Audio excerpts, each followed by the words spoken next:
Nematode পৃথিবীব্যাপী ফল আর সবজি উৎপাদনের ক্ষেত্রে বিশাল লোকসানের জন্য দায়ী।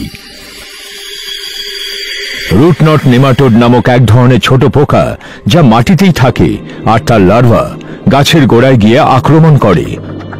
নেমাটোড গাছের গোড়ার ভেতরে প্রবেশ করে বংশবৃদ্ধি করতে শুরু করে, ফলে শিকড়ে ক্ষত তৈরি হয়। এরা শিকড়ের মধ্যে থেকে জল ও পুষ্টি টেনে নেয়, ফলে ক্ষতিগ্রস্ত গাছটি বেশি বাড়তে পারে না।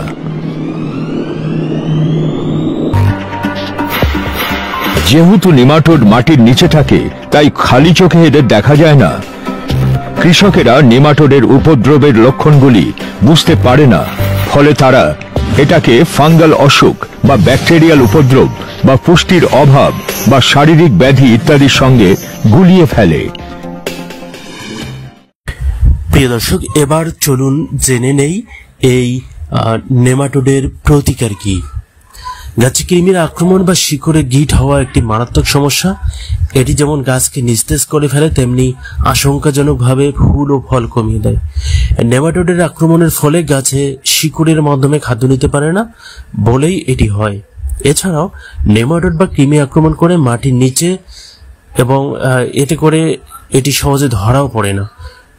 মাঠ ফসলে তো বটেই, ছাদ কৃষিতেও এর ব্যাপক ফসলের ক্ষতি করে থাকে। এর প্রতিকার আমরা বিভিন্নভাবে করতে পারি। এর মধ্যে কার্বোফুরান 5G গ্রুপের যে কীটনাশকগুলি বাজারে পাওয়া যায়, এগুলি দিয়ে আমরা মাটি শোধন করে এই কৃমি বা নেমাটোডের প্রতিকার করতে পারি। যেমন কার্বোফুরান গ্রুপের কীটনাশক যেমন সানফুরান, ফুরাটা, বিস্টফুরান, পিলাফুরান, ভিটাফুরান, এগ্রিফুরান, ব্রিফার সহ আরো বিভিন্ন নামে বিভিন্ন কীটনাশক রয়েছে।